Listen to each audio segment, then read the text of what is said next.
If you guys were around for the last Eclipse GSX video, then you know that everything started off just fine. All right, now we can lubricate and tap. Here you can see our beautiful new threads, and then we can simply thread it on in. Yeah, I think this is gonna look much better. The cam seals and adjustable cam gears are done. All of that leaking oil and grime be gone. Wow, this is looking fantastic. Much better. We'll let this dry overnight. This just looks great. Wait till you see it on here. There we go. Sounds great. I had high hopes that the GSX was gonna be ripping on the dyno, but unfortunately, upon first start, I found this. No, how did this even happen? And it is just leaking oil like crazy. It looks like the head gasket is blown out in a way where it's leaking engine oil, and this really doesn't make any sense because it definitely wasn't leaking this bad before. I honestly never noticed any leak at all. It might have been seeping a little bit. Who knows? The car has 240,000 miles. Anyway, we need to figure out what in the world is going on. So let's dig in. Like, again, I gotta literally take everything apart again.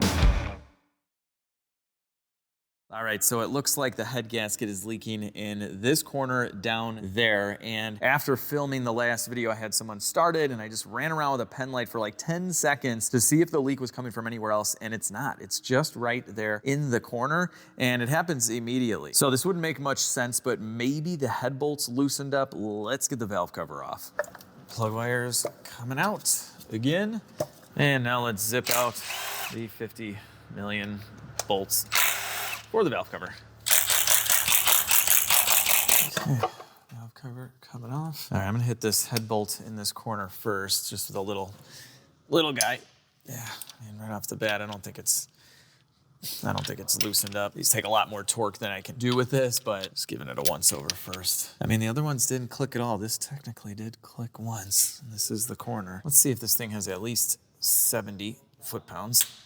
I gotta say, guys, this one is looser than the others. That is for sure. I mean, look at this, I'm still turning it. These other ones I can't turn at all. All right, I threw the valve cover back on and cleaned this up. I'm just curious to see if this will stop leaking.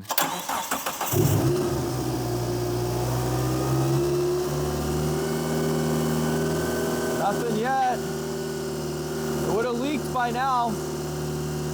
Seriously? This is unbelievable. Oh, there it is. You see that bubbling? It's better though. It's a lot better. There's the engine oil. What in the world? It's much better though. It was pouring out much faster last time.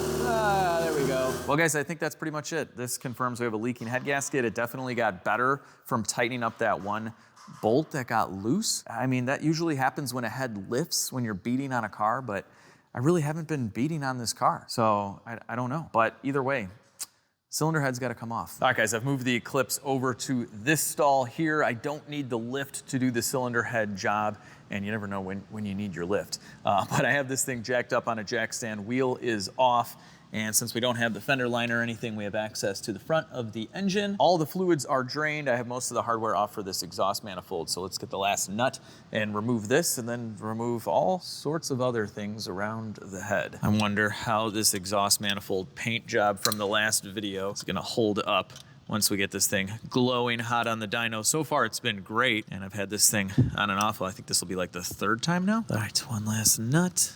There it is. Come on off. Exhaust manifold. You'll be producing boost pressure soon. Well, not the manifold, you know, the turbo. Hopefully there's not too much pressure in the manifold. We have really high back pressure, and that's not good. It's kind of what I think's wrong with the CL65, to be honest with you. All right, here is our oil feed. Shimmy sham out. Out. All right. Come here. Next, we're gonna get this intake tube out of the way. There's 4 bolts going to the throttle body. I've already gotten the 2 bottom ones. There we go. This will pull right off. And then we can remove this entire tube. This will clear up a bunch of room. We need to remove a lot of stuff here. So we have this bracket. You know what? We'll go ahead and just plug this in. One less thing to remember later. And we're gonna put this bolt back on. All right, this bracket, I think, can just come off with the whole head. We have a few sensors to unplug. Probably help me disconnect that if we can get this big hose clamp out of the way. Okay, there's that. There's a coolant hose right there. We'll get this guy off too. All right, this hose is off. Now we should be able to remove this entire housing. Oh, it's loose. Oh, it's coming out. Come on, baby. Shimmy sham. All right, put this off to the side. It was stuck on this O-ring that's seen better days. Lots of while we're in there. It's definitely gonna get a new O-ring in there.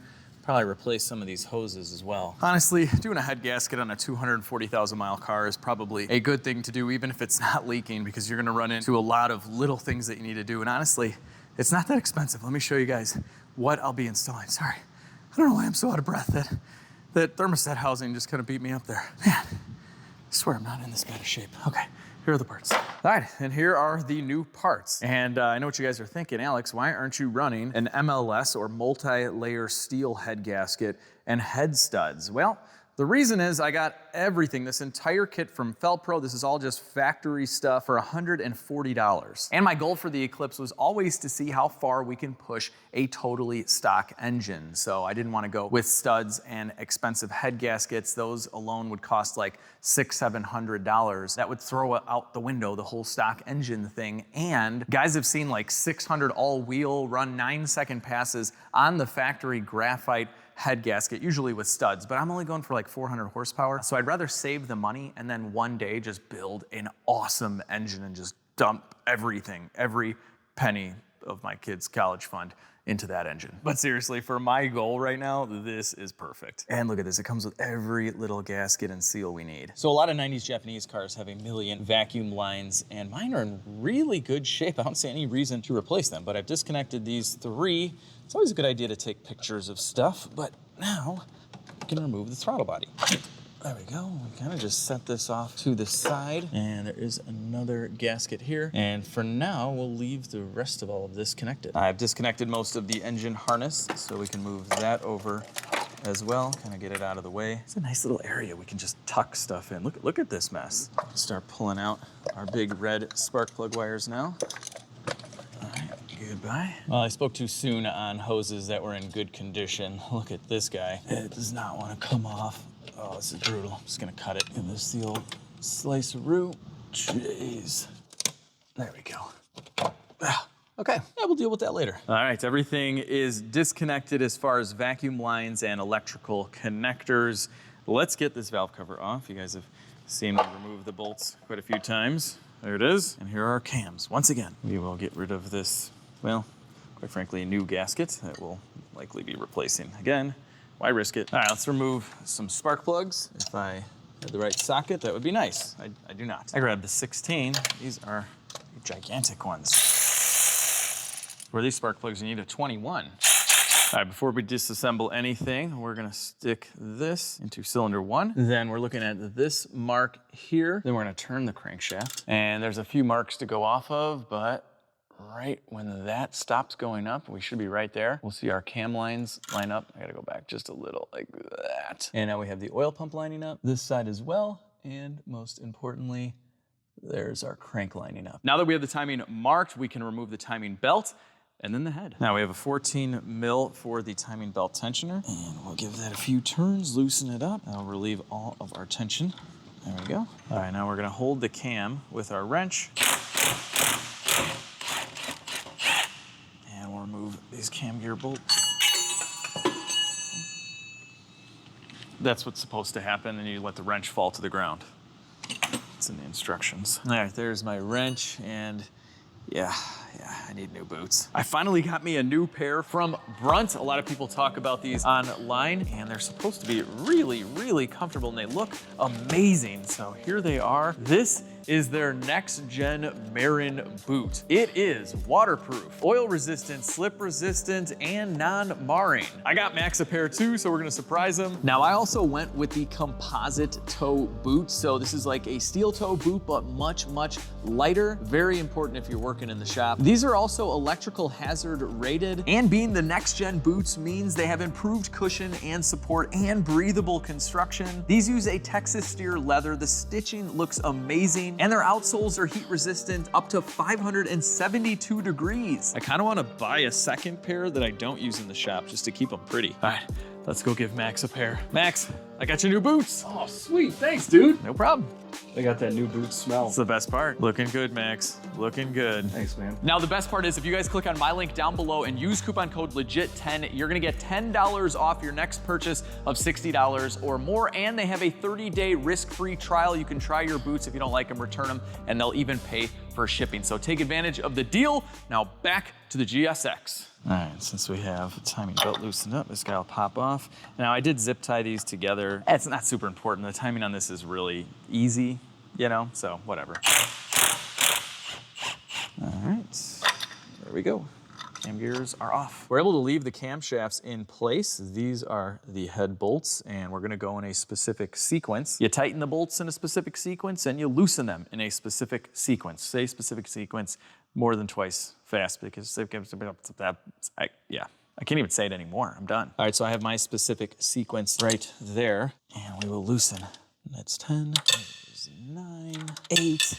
It's like a countdown to when this head is coming off with really slow seconds. 7, ooh, that was quick. Wow, that was kind of looser than the other ones. I'm almost positive this is an untouched engine. I mean, it definitely looks that way. 240,000 miles, people. About time it needed a head gasket. That's DSM reliability right there. Some of the most reliable cars ever. I don't think that's ever been said. That's 3, 2, okay, all right, cool. Now we can whip out the big guns. I mean, kind of the small guns. Now the sequence doesn't really matter, everything's loose. I'm gonna go ahead and remove all of the head bolts now. All right, moment of truth. What did I leave connected? Come on, baby, loosen up. All right, this guy's been on here for a while, so we'll go at it with the pry bar right in the area that it was leaking, and we are loose. We have liftoff. Oh yeah, it wants to come off. That's for sure. All right, pain in the butt, but there are these 2 bolts that attach to the intake manifold back there. You gotta get those off. Now it's a lot looser. Before it wasn't. Okay, this should come off. They give you a hook for a cherry picker. Oh, but we're just gonna go the hurt your lower back method and just rip it off. Here we go. Oh, wow, nothing got snagged. I didn't snag it on anything. Woohoo! Now, let's just flip this over right now and see if we see anything horribly wrong. Wow, look at this. The intake like holds it up for you. Yeah, we want this to be perfectly smooth. We're not gonna be able to tell anything really right now, but I'm just looking for major issues. So this is where it was leaking, and you can see it's pretty clean right there where this has graphite material from the head gasket. It's interesting. Yeah, here is that corner that was leaking on us right here. And yeah, I think it just separated. That's what happened. Let's take this thing off. There we go. Lots of cleaning to do when you're using these graphite head gaskets. Kind of annoying. The MLSs are nice. Cleaning is easy. I don't see any damage in this area though. The straight edge will tell all, but so far we're not looking too bad. This just kind of looks like somewhat of a normal head gasket failure. Oh, and in doing some research on this engine, I found out that when these head gaskets leak oil, they leak right at this corner. So this is kind of sort of common. And I don't know how many people bring these to 240,000 miles either. So this is just kind of a normal failure. It was a weird coincidence that it started leaking right when I did the timing job, but it could have been seeping a little bit and I didn't notice. I don't know. I don't suspect we have a warped head because this wasn't an overheat situation. It was just a gasket failure, but we're gonna wanna check to see if it's straight anyway, and you wanna clean up your gasket surface first. So I'm just using some of this gasket remover. We'll let that soak in for a few minutes. It'll just make our job a lot easier later. We'll do the same with the block. This is a cast iron block, so even less of a chance for it to warp. And that's the starter right there. This is gonna be a while you're in there. I might want to replace that, maybe. Let me see if there's a date on there. While our gasket remover is doing its magic, I'm going to remove this intake manifold, and we're gonna paint it and paint the valve cover. Let's get this fuel rail off. Should just pop out. Just put these injectors in, get some big 1300 cc's. And not that it's hurting anything, but here's some crud on the intake manifold. We're gonna clean that up. And this car is gonna get a full paint job, so I'm not too worried about these areas because the paint shop's going to paint some of the engine bay. But some areas are simply just dirty, and with the head out, we can get to them now, so I'll soak this all in degreaser. And we'll get the valve cover as well. Ignition coil coming out. There we are. These intake bolts are kind of a pain to get to, just can't get the gun on them, so we gotta go old school. A quarter drive ratchet for the win. Intake coming off. Give us a chance to replace the intake gasket as well. And more cleaning, yay. Ew. Get out of here. All right, now while the intake and valve cover is soaking, we're gonna start cleaning off the head gasket material. And I just like to start off with a razor blade just to get off any big chunks. And this head gasket has obviously been on here for a while. And here is a lot of that material. It's coming right off on the razor. Ooh, look at this nice and pretty clean spot. Very nice. Something else I really like to do is get in here with a pick and just kind of get all this garbage out of here like that. I'll show you guys how we're gonna do a final clean in a little bit just to ensure that none of this stuff makes it into the cooling system. Oh, ooh, that's a nice one. All right, well, this is always a very controversial subject when I'm cleaning cylinder heads, especially aluminum ones. So I'm gonna show you guys just simply what's worked for me for the last, couple decades. Not stuff like this, okay? Don't use sanding discs. Don't use anything that's even red. That red usually indicates bad. All this stuff is not good for aluminum, but I have been using these 3M white plastic bristle pads like this for many years, and they are the softest and designed for many uses, and many use them for cylinder heads. And like anything, just use common sense. Don't go crazy with the pressure. You won't need to. You'll see how easy this is to clean up. And this is like a worst case scenario because most of you will have MLS gaskets, multi-layer steel, and the cleanup is like nothing on those. All right, here we go. We have a variable speed. We're gonna go pretty slow. And just do one of these. And every so often, you can just wipe it clean like that and just do multiple passes until it's nice and pretty and clean. Use a little brake clean as well. Ooh, it's getting shiny. Here we are up close. See all that black/gray graphite? And that's gonna start to go away. And we'll get some shiny aluminum. Don't stay in one spot too long. Keep it moving, people, keep it moving. There we go. A little shot of the old brake clean.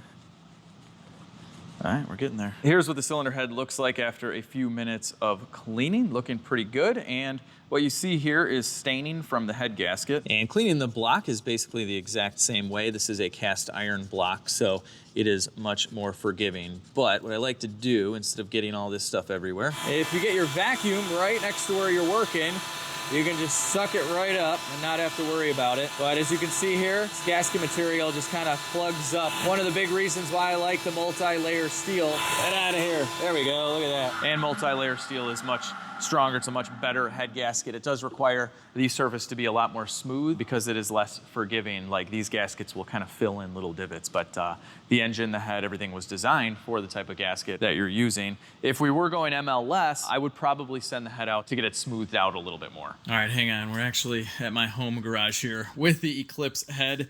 And I just built this for about $5 out of some stuff at Home Depot. Struck gold in the scrap pile at Home Depot. Look at this. It's like the perfect size. I was gonna have them cut me one, but I think I can get this for free. We'll need 2 of these. Oh, they come with the screws too. And we'll need some of this and some of this. Hey, look, it's like you got a job. Yeah. So what we've built here is a DIY head leveling sanding tool. And I got this piece of wood that just happened to be the exact same size of the cylinder head. I got lucky there. And all we did was screw in the handles and then stapled on the 150 grit sandpaper, and this is what we have. So here's how clean I got the cylinder head at the shop. And the reason I'm doing this at home is because I thought it'd be a fun father-son little mini project. So I can teach you guys a cool trick and him at the same time. Ooh, that's looking good. Look at that, it's getting clean. Good job, dude. This is our rocket building station, by the way. This thing goes like 1,500 feet. It's a dual stage, pretty cool. After cleaning up the cylinder head with my son at home, we are back at legit street quarters, being looked down upon by the Lightning, Grand National, and TA posters. But here is our final result from our cleaning. And if you're working on a car that had the graphite head gasket, again, you're gonna see some of this staining.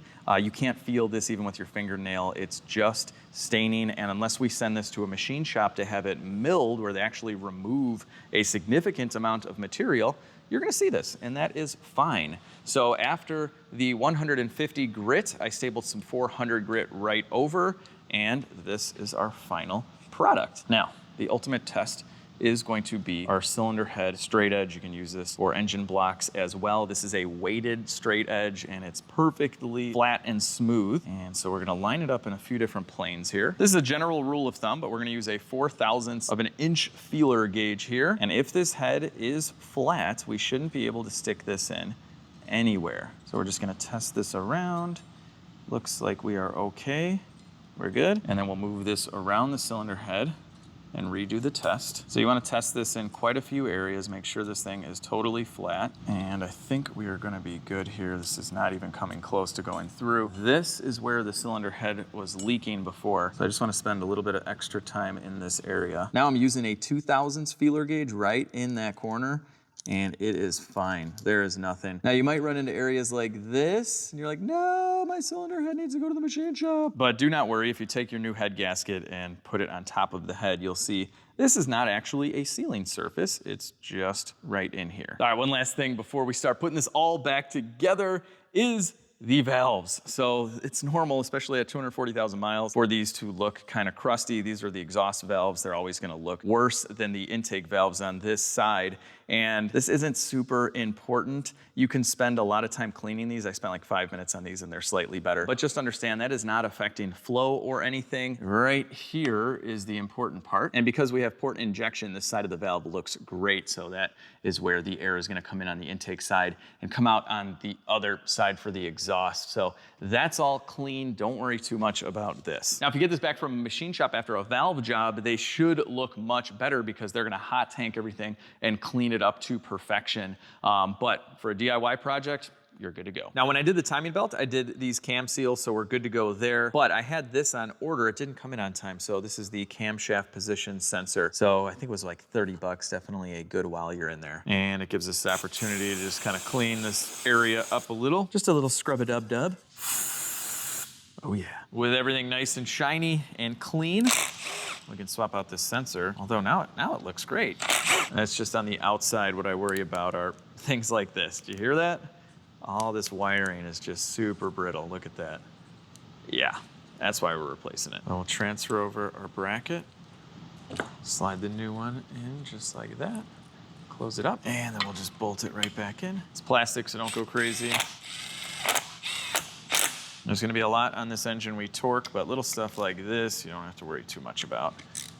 Good and tight. Now, after making this bracket that no one can see look new, I decided I wanted everything you can see to really pop. I sent off the intercooler piping, intake, and valve cover to my friends at E-Motion Wheel in Rolling Meadows, Illinois, and they got to work sanding and prepping everything. I went with a satin black on the piping and valve cover and a silver on the intake and some accenting. And here is the final result on the valve cover. So I wanted to go with the satin black on all of the intake tubes and the valve cover, but I wanted to keep the intake manifold silver. So I did a little tie-in here. So this is the exact same silver as what we see here on the dual overhead cam, 2016 valve, all that good stuff. So a little bit of contrast. I had them do the fuel rail in black, and now I get to put, well, at least the fuel rail and this stuff back together. And man, this thing was super cruddy before, and take a look at it now. Absolutely beautiful. So now we have to reassemble the intake. This is the map sensor, and it sits right on the top. So just a couple of screws like that. And when you're working with little sensors like this, you usually don't want to go crazy with the impact. Quarter drive tools are definitely your friend. And if you guys are wondering, the map sensor is the manifold absolute pressure sensor. So this is going to read not only vacuum, so when you're sitting at idle, your engine's in a vacuum, but it's gonna read pressure as well, like on a boosted car. And this right here is an upgraded unit, which will read more boost pressure since we're running more than stock. And on naturally aspirated cars that run a map sensor, they typically have a sensor that will just read to atmospheric pressure, since it's physically impossible for it to create positive pressure in the intake without a turbo or a supercharger. So on a car like my Turbo Trans Am, I had to hijack a 3-bar map sensor off of a factory boosted GM car.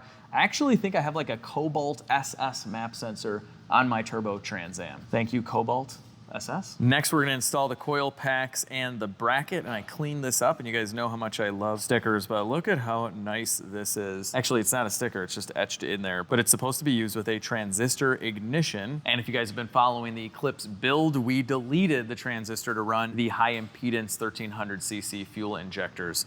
So we're not using it with the resistor, but that'll be our little secret This thing looks too cool in here. Look at that, it's labeled. I love it, I love it. I'll do a final wipe down before this goes back on the block, but we have our beautiful intake fully assembled and it's ready to go on. So we have a new intake manifold gasket and it goes right here. It seals all the intakes, you know, the air. And then our beautifully powder coated intake manifold sits like so. And now we just go around dropping bombs.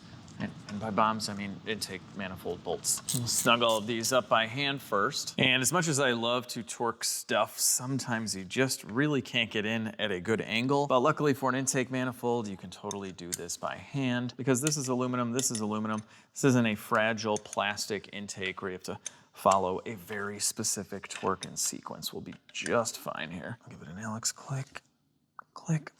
Yeah, it's torqued to perfection. With the intake torqued down, it's time for the fuel rail and injectors. First, we have these little aluminum spacers that go in like that. Then we can install the injectors right into the rail first. And these do take a unique bottom injector seal, so don't forget that. And now we can go ahead and install these, and the injectors go right into the cylinder heads. So then you're just gonna gently push down and just make sure the injector is seated nicely. And this is just normal old school port injection, even though the injector goes into the cylinder head. This isn't to be confused with direct injection. So on some cars, they just drill in for the injectors in the intake and on some on the head. These we can get to pretty easily, so we'll torque them. Last one. There we go. All right, intake is on. We're ready. Oh man, this looks so good. Just like your car after drying it with a legit Street Car's gigantic drying towel. This is truly one swipe and your car is perfectly dry. Don't use little microfibers you have to wring out a million times. Oh no. You can dry your entire car in just a few minutes with my dry towel and it's just so satisfying. These sold out the last time I ran a promotion and everybody has been asking when they're gonna be back in stock. Well, they're back in stock and I'm running a limited 3-day sale. You're gonna get 15% off if you click on that link down below. You guys remember the brake booster hose that broke? This is the broken end. This is the end that goes to the master cylinder, and I cut this to get it off, and also because there's a check valve inside that we can hijack for our new hose. There we go. So this is a one-way check valve so we don't pressurize the master cylinder under boost. It works. So now we can just push this inside of the hose like that, and I pushed it down in there. Then we're gonna slide our new hose onto the brake booster, and I put a clamp where the check valve is just to kind of hold it in there as best as possible. Moving on to the engine block. This is iron, so even easier to clean up than the aluminum. We're gonna use one of these scrapers and get the majority of this stuff off. Then we just use our soft white bristle. A little bit of that, and that's looking good. No gasket material, a little bit of staining. I'll show you what it looks like. A little brake clean. There we go. I'm all done cleaning up the engine block, and I have double checked that our block is indeed flat. As you can see here, that's our trouble corner, and everything is looking great. I accidentally kind of cleaned up the pistons on the outer edge that were up top, but I'm leaving these as is because I want to see the effects of E85. I want to see if this will actually clean this. And so these are untouched, and I have borescope footage of before, so that'll be a fun experiment. But also, if your pistons look like this, where they're just kind of dirty, you can clean them, but you really don't need to. If you're gonna use a wire wheel or something, just be careful that you're not jamming a bunch of crud into the cylinder in between the piston and the cylinder. You don't want to do that. It's not worth it. This is fine. You're not going to gain any performance by making this shiny. All right, hang on. Before we get the cylinder head on, I am going to replace the starter. I don't know its history, and you got to take the intake off. It's a pain in the butt. Let's do this. So of course we have the battery disconnected. We'll pull this plug off. 12 mil on this larger lead. All right, so that comes off. So we just have 2 bolts. One is right there. There we go. Cracked loose. Yay! All right, there's one. And here is 2. Leave that there. It's got a ground attached to it. And now this thing should just come right out. It's easy. It's really easy. You know, if you have the intake manifold off. Wow, it looks like this might be the original starter. And I'm sure this is a really good quality one, but it's just super old. And every once in a while I'd turn the key, hear a click, it wouldn't start. I'd have to turn the key back and forth a few times to get this to work. So it was also going out, but I'm gonna hang on to this and maybe rebuild it one day. This is kind of sweet. For now, we have a brand new one going in. This is about 130 bucks. All right, I couldn't put the new shiny starter in without doing a little bit more cleaning. So I minted out that bracket. I cleaned up the AC compressor and just some of this area here. Just degreased it all, cleaned up some of the pipes as well. yeah, it makes me feel good. Now we can go back together with this guy like that. All right, starter is nice and tight. I tightened up our positive lead, clip this on. We're good. With that connected, I'm gonna simulate the intake manifold pulling a vacuum. Okay, I can pull a vacuum, but can I boost it? No, can't boost it. We're good. All right, before we get this head on, let me just do something. I'm gonna bring these pistons down. And since we did a lot of cleaning in here, I'm gonna use my 100-year-old oil can and just squirt a little bit of oil just right around where the piston rings sit. So just right in there, just like that. And because we probably dried this up by blowing air around and cleaning everything, we just wanna make sure on that first start that the rings have some oil, so it'll seep in there right now. And we're also lubricating the cylinder walls for that first start as well. Okay, one last little wipe down, brake clean on a rag, just like that. All right, and now all the work you've seen up until this point was to do this. Install a new head gasket. Now you can flip this around and do it wrong, but things won't line up. Let me just show you. Like that doesn't look right. So just make sure it looks right, like that. And your dowel pins will hold it on. The final wipe down. Oh, hey, I just did the final wipe down. Now, it is time to lift up this gigantic chunk of mostly aluminum. Yeah, it is heavy, guys. It is very heavy. The intake doesn't add much. I'm sure you could do this without the intake on there, but it is way easier to get to this stuff the way I did it. Okay, so they do give you these brackets so you can use a cherry picker to make your life a lot easier, but who wants an easy life, right? We're gonna do this the manly way here. Oh. All right.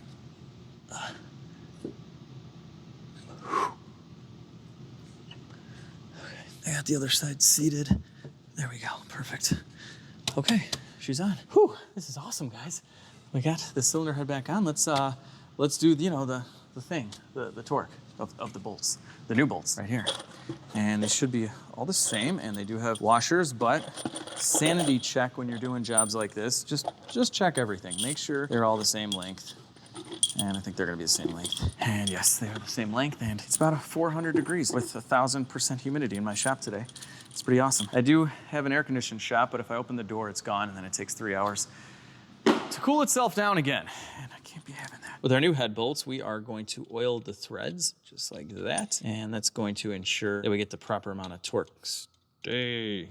There we go. So you want it to be oiled all the way around. Just a light film is okay. And then you can start dropping them in. When you're using head studs, it usually comes with some moly lube, which accomplishes the same thing, but Mitsubishi says to use oil. I've started these all by hand, but now we're gonna go around with the gun just to get them snug. With everything zipped down, I have the torque wrench set up to 58 foot-pounds. So our first step is gonna be those 58 foot-pounds. Then we're gonna fully loosen and then keep going. And with pretty much all head bolts for every car, there is a sequence.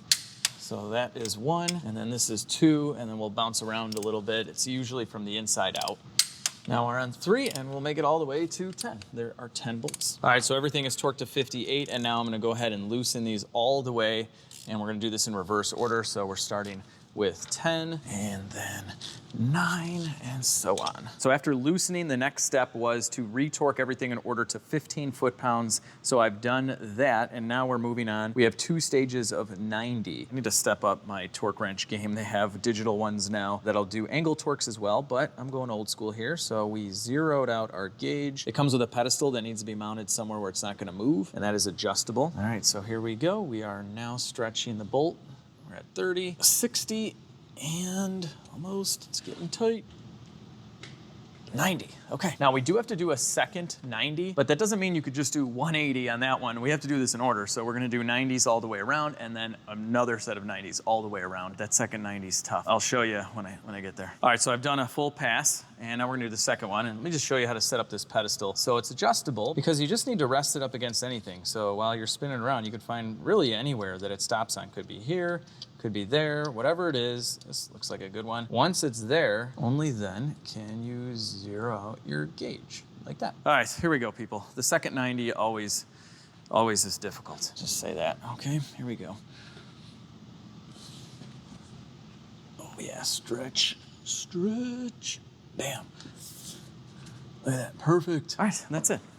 I mean, I guess it doesn't look that hard, but we'll do 9 more of these, And basically we are stretching these bolts. They are putting as much clamping force as the engineers designed them to have. And these are not reusable. I mean, you can measure them sometimes and see if they're good a second time, but don't risk it, they're super cheap. I think the bolts alone were only like 40 bucks. I'm all done, cylinder head is torqued to spec. Let's start getting some timing stuff back on. Hey, you guys wanna see something really cool that I learned from you guys and my buddy Dean? He's got a DSM channel, I'll link it down below. But a few of you guys, my subscribers, had commented about this and I had it wrong when I did the timing. I mean, it'd probably been wrong forever, but this is really cool. So like many 4-cylinders, this engine has a balanced shaft, and I had this clocked correctly. It's supposed to go right there, but I learned that it could be out of phase. Basically, there's a shaft behind that gear with counterweights, and it could go 2 different ways. And if you have it the wrong way, nothing really bad's gonna happen. You're just gonna have excessive engine vibration, which I didn't think I had, but this thing I guess could be smoother. So here's how easy it is to check. All we have to do is put our dot straight up and down. If it falls clockwise, we are out of phase. And that's how I had it. That's how it was set up before. And so we just turned it around. Now it goes counterclockwise. That means we are in phase and all the weights are properly lined up. And then for our final installation, we just line this dot up with this mark here and we're good for the oil pump and the balance shaft. All right, so if you guys remember in the beginning of the video, I set that first cylinder to top dead center, but then I moved it down a little bit to oil it. So we just have to go just back a little tiny bit. And we're just looking for that mark right there to line up. Right there. Then right here for the oil pump, we have another arrow with a line right here. So that lines up. So we're good down here. All right, then down here, we can start putting the belt over the gears. All right, we're gonna get the cam gears on. So a little bit of Loctite on the bolt. And these do have a dowel, so that's gonna fit in right there. And then if you have an Evo, you use this one. So it says Evo on there. All right, there's that. And our cam bolt, and we'll do that times 2. Next, we have to torque the cam gears to 65. This one's kind of difficult because I don't have the cam holding tool. I guess it's not that difficult, really. We want these lines to line up. So I'm just moving the cam a little bit until that happens. And now we can put our timing belt on and right there. All right, we are in good shape, people. You see these lines here? They line up perfectly. Everything down there that you saw lines up. Now we just have to put some tension on that right there. If you see those 2 little holes, they need to face up a little bit more. And so we have a special tool that looks like this, and it fits in like that. Then I can turn the pulley like this and put tension on it. All right, then I have Max holding the tool up there, and I'm just tightening up this 14. Like so. All right, and there is our tension. So you don't want it to be too tight. It's got to have a little bit of wiggle to it.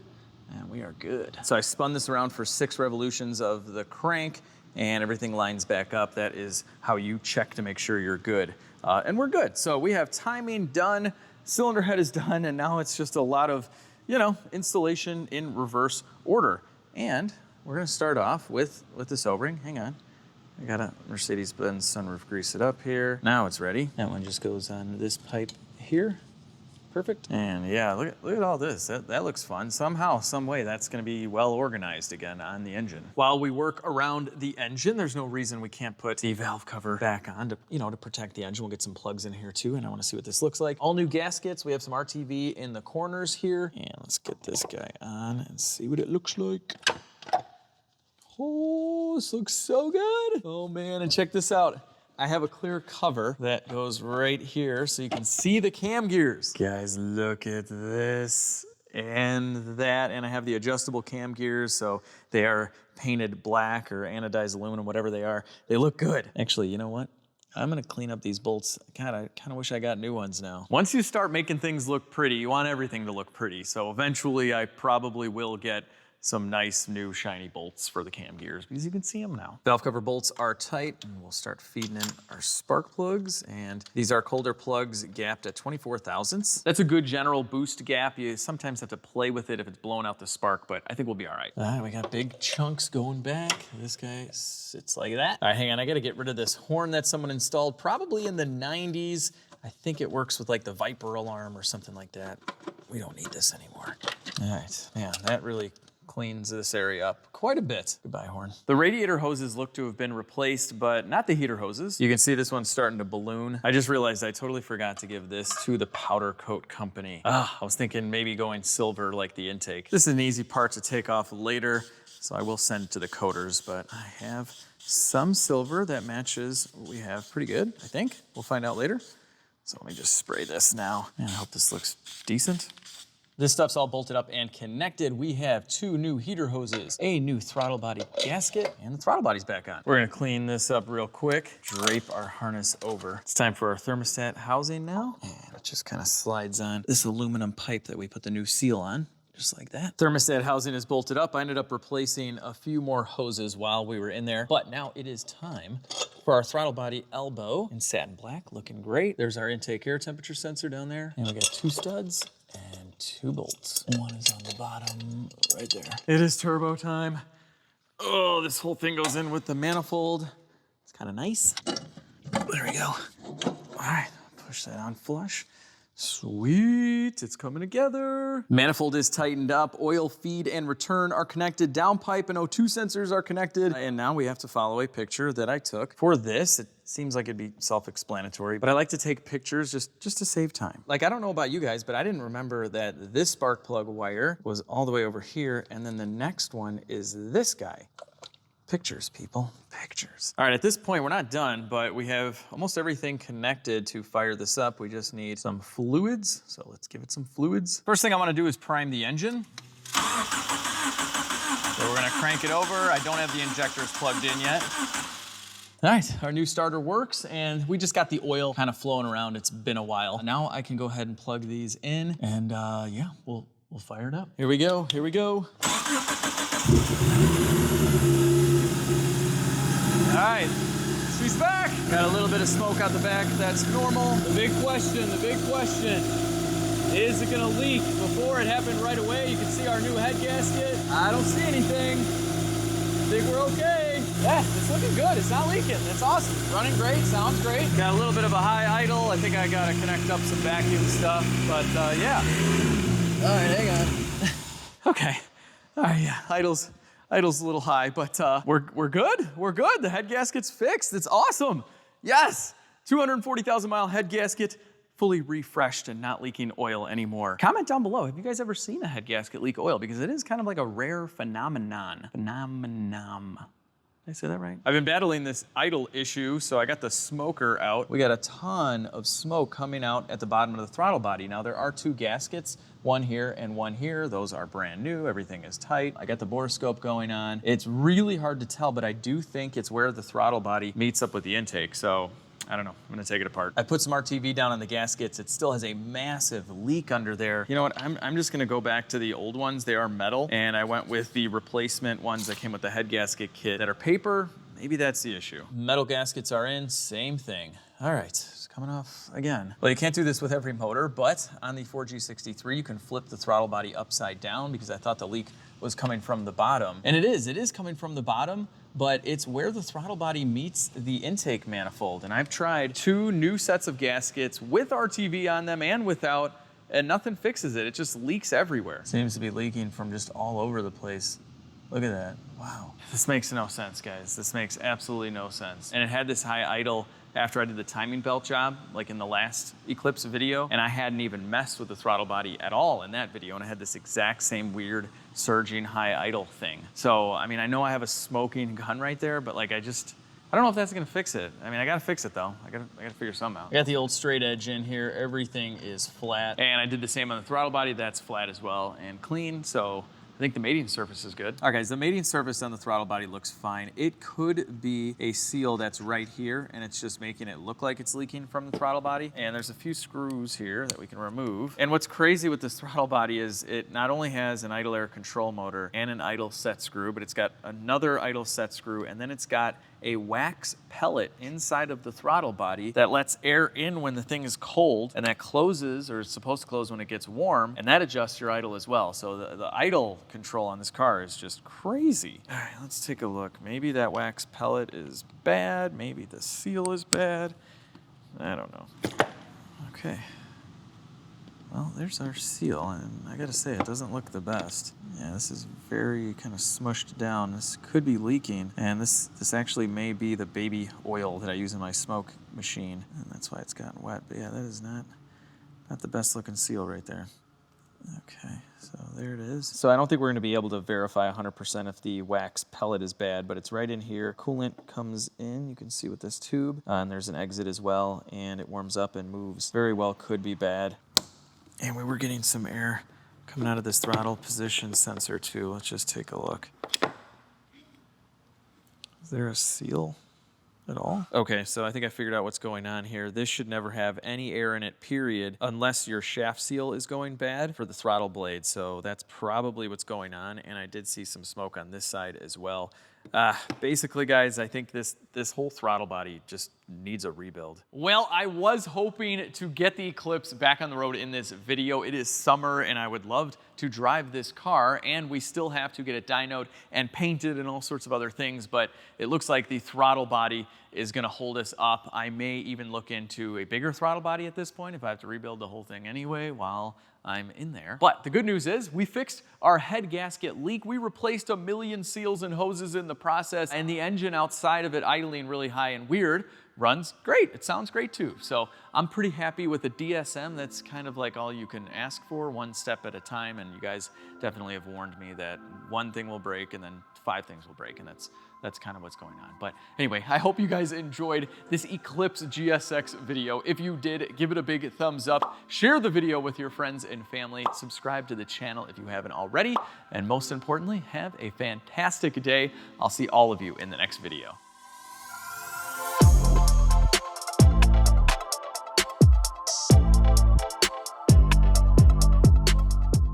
All right, we're gonna make Mitsubishi uses a lot of 14s.